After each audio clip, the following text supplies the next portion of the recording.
Welcome to our Disaster Prevention Center, and this is what set us apart from any other dealer.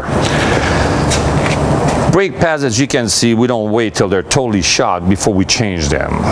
If we have any kind of brake pulsation, which is your foot going up and down on the brake pedal, that means the rotor is going to be warped. If the rotor is warped, sometimes you might still have a nice thickness in your pad, but we don't take any chance. Either we machine them or we change them. If the rotor will be like under specs, for instance, this rotor seems nice and meaty, but as soon as we put the mic on it, it will show us that it is under the specs. Therefore, you cannot turn it, you cannot machine it. You're going to have to change it and put new rotors.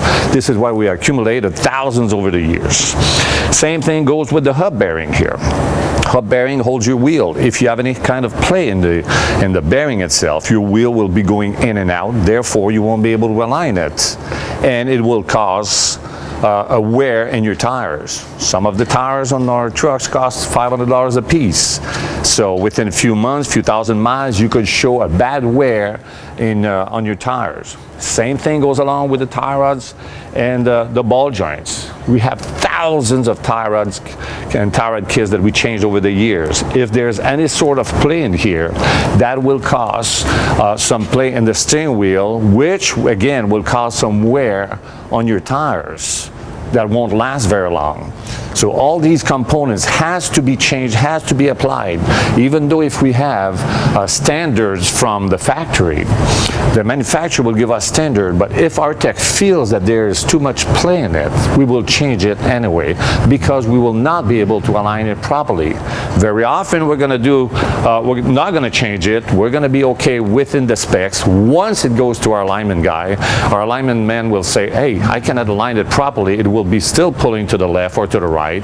Therefore, either he's going to have to put an offset ball joint or whatever it requires in order to get a perfect alignment that a truck goes straight and does not wear your tires unevenly. We have tons of ball joint, upper control arm here, which is the same thing. If you have a little bit of play here, you will have to change this old upper control arm. Ball joint that looks in pretty good shape here, no tear in the boot or whatsoever, but it was under specs.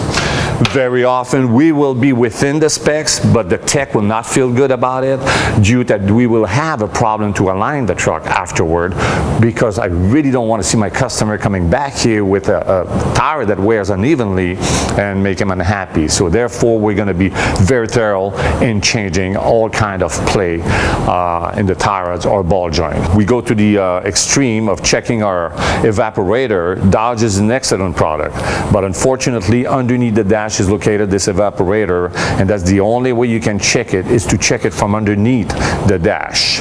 If you see that some dirt start collecting over it, that means it's leaking. Otherwise the dirt would not stick to it. But when it's like this, you need an evaporator, which could cost up to $1,200, labors and parts.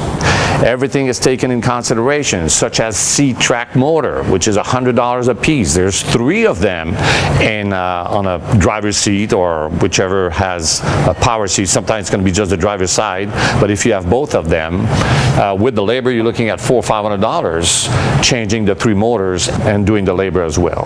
Very important thing here, a tram gauge, which is made to measure your frame. You have schematic that you measure from one hole to another, or from ball joint to the holes, and you can measure your length, you can measure your X in order to make sure you have a perfect square so that your truck has not been hit.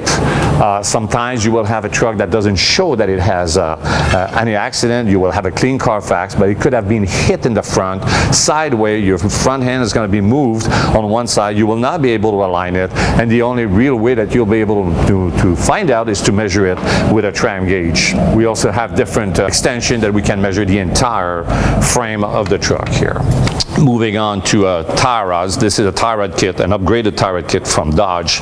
In the past it was this way, and now they have upgraded it to a thicker one, obviously, as you can see. All these parts are frequently changed parts. We have tons of parts such as the oil cooler for Power Stroke an EGR cooler from the Power Stroke that we change on a regular basis. We have the same computer that Ford has in order to test if your EGR cooler and your oil cooler is still good for so long. It indicates how many degrees difference we have, and that will therefore tell you the longevity of your coolers. Same as your radiator. These are Ford's Radiator. By the time you're done, you're looking at $1,200. Excellent product. I love the Ford product.